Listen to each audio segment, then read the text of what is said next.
اچھا، اس کے بعد 2 رکعت نماز شب قدر کے اندر پڑھی جاتی ہے،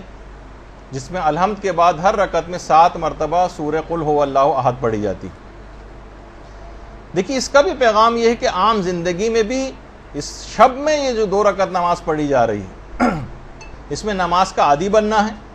اور معمولی باتوں پر نماز کو چھوڑنا نہیں ہے۔ ذرا سا بیمار ہوئے نماز چھوڑ دی، کسی تقریب میں جانا پڑ گیا نماز چھوڑ دی، کسی پکنک پہ جانا پڑ گیا نماز چھوڑ دی، کوئی سفر درپیش ہو گیا سفر میں نماز نہیں پڑھ رہے، اور اس نماز کو نہ صرف پڑھنا ہے بلکہ بہتر بھی بنانا ہے۔ پڑھنا بھی ہے، بہتر بھی بنانا ہے، جس کے لیے ہمارے درسوں کی ایک سیریز چل بھی رہی ہے کہ نماز کو بہتر کیسے بنائیں۔ اچھا، مردوں کے لیے تو بہرحال پھر بھی مواقع ہیں، خواتین کو اتنے مواقع نہیں مل پاتے، لیکن مسلمانوں کی بہت سی روایات کے اندر ایک بات یہ بھی آئی ہے کہ شب قدر کا ایک حصہ ان لوگوں کو بھی مل جاتا ہے عام دنوں میں بھی، جو مغرب و عشاء کی نمازیں جماعت سے مسجد کے اندر جا کر پڑھتے ہیں۔ البتہ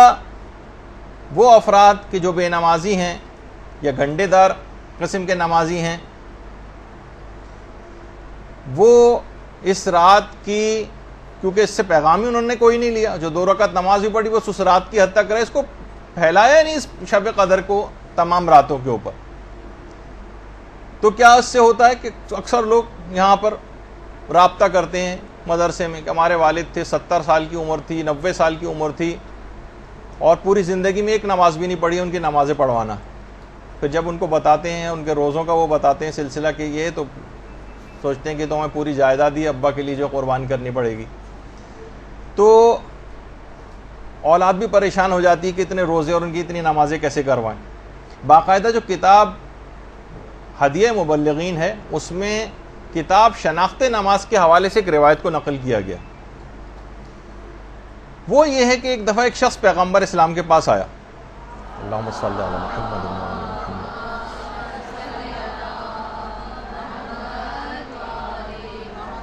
کہنے لگا یا رسول اللہ، میں بہت مالدار شخص تھا، اب میں بالکل فقیر ہو گیا ہوں۔ پیغمبر نے کہا کیا تم نماز نہیں پڑھتے ہو؟ اس نے کہا پیغمبر اسلام میں تو 5 وقت کی نماز پڑھتا ہوں۔ پیغمبر نے کہا کیا تم روزے نہیں رکھتے؟ کہا کہ میں رمضان کے روزے تو چھوڑیے، میں 3 مہینے مسلسل رجب سے لے کر رمضان تک پابندی سے مستحب روزے تک رکھتا ہوں۔ پیغمبر اسلام تعجب میں پڑ گئے کہ ایسا کون سا اس نے گناہ کیا کہ اس کے مال سے برکت ختم ہو گئی۔ اس وقت جبریل امین نازل ہوئے اور کہا کہ یا رسول اللہ، خدا درود و سلام آپ کے اوپر بھیجتا ہے، اللہم صلی علی محمد وعلی محمد،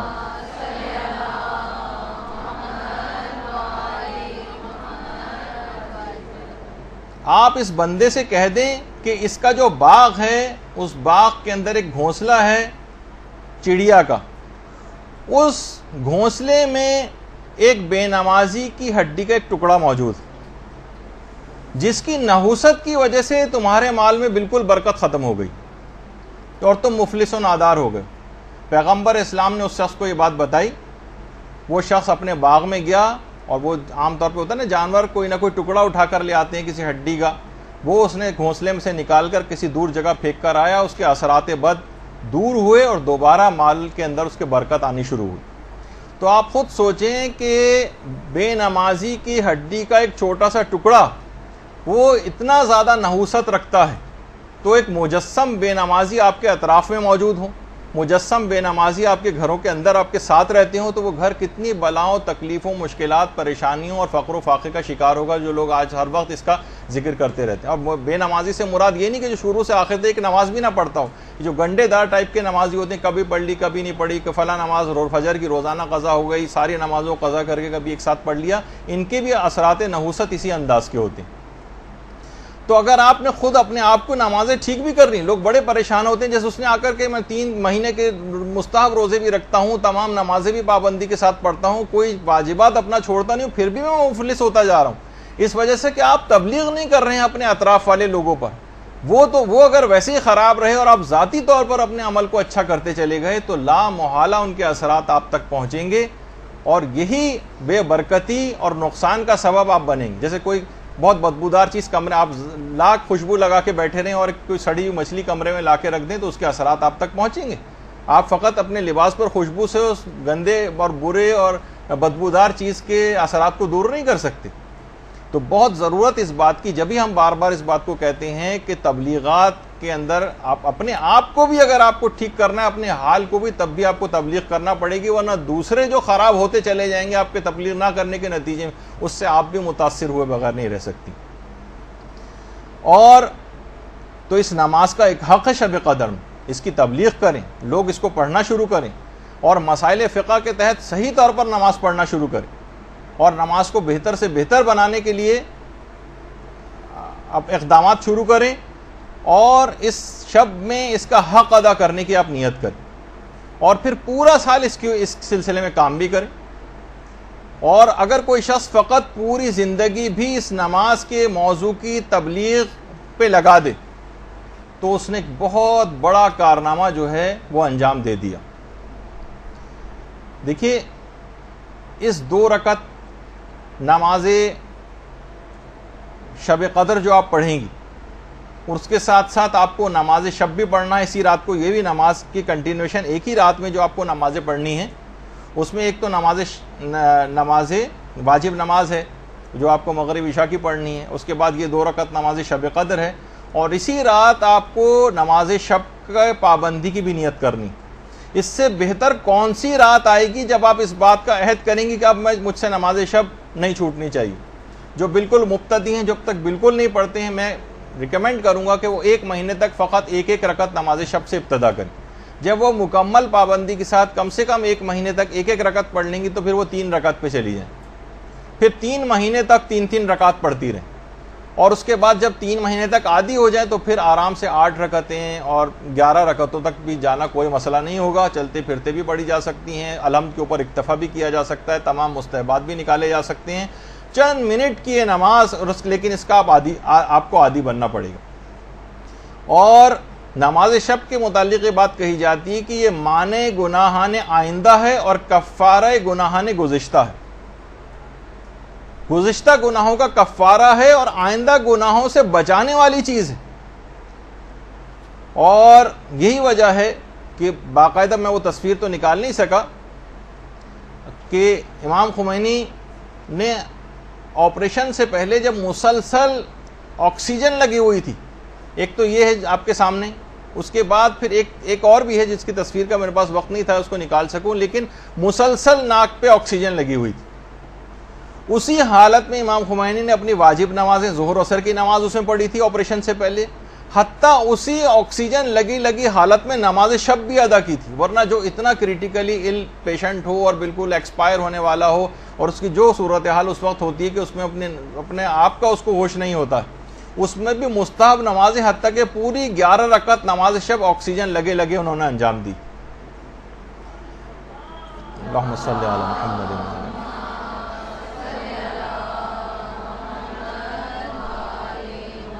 کیسے چھوڑ دیتے اس نماز کو جس کے لیے ان شب قدروں میں عہد و پیمان کیا ہوا تھا؟ صاحب ارادہ تھے، ہماری طرح تو نہیں تھے کہ ذرا سی ہاتھ کے اوپر اگر ڈرپ لگ جائے تو ہم اس کو چھوڑ دیتے ہیں۔ امام خمینی کی حد تک تو ہے ہی بات، لیکن آیت اللہ یہ بھی کچھ عرصے پہلے ان کی بھی تصاویر وغیرہ اس انداز سے آئیں گی۔ ظاہر ہے کہ علماء، امام خمینی کی تو ایک الگ ہی شخصیت تھی کہ ان کو ایک چیز فلم بنائی جا رہی تھی ان کی، تاکہ ان کی شخصیت ایک رہبر کبیر ہونے کے حوالے سے تھی، لیکن دیگر ہمارے مراجع وہ بھی اسی طرح سے عمل کرتے ہیں، تمام مستحبات کے ساتھ عمل ہوتا ہے کہ کس طریقے سے نمازی، اور ان کا بھی یہی طریقہ کار ہے۔ اور خود آپ دیکھیں کہ واقعی شب قدروں میں یہ جو اعمال ہیں اور جو نمازیں بھی ہیں، یہ خود یہ جو قوم آپ کے سامنے ہے جو تمام ظالموں سے اکیلی اور تنہا مقابلہ کر رہی ہے،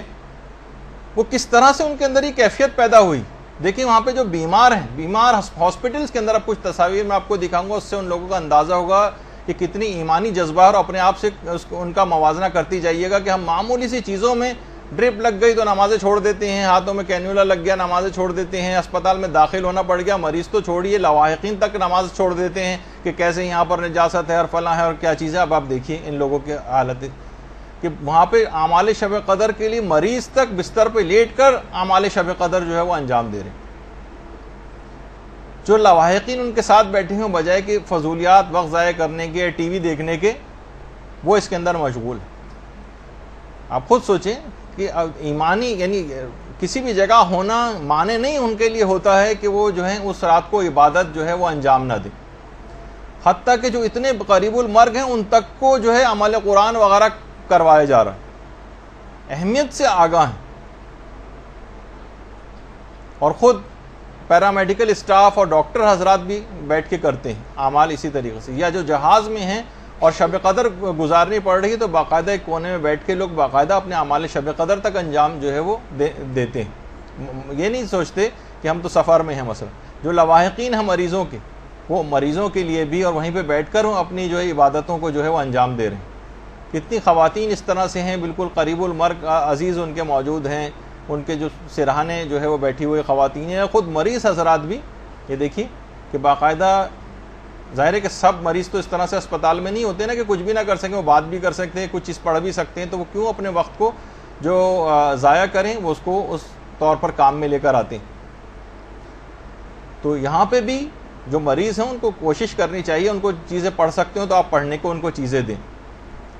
اور جو لواحقین ہیں وہ بھی وہیں بیٹھ کر مریض کی صحت یابی کی، حتیٰ کہ جو بالکل مرض موت میں بس اب انتقال ہوا کہ تب انتقال ہو، ان کو بھی عمل قرآن وغیرہ وہاں پر کروائے جاتے ہیں اور ان کی طرف سے لوگ جو ہے وہ کرتے ہیں. اور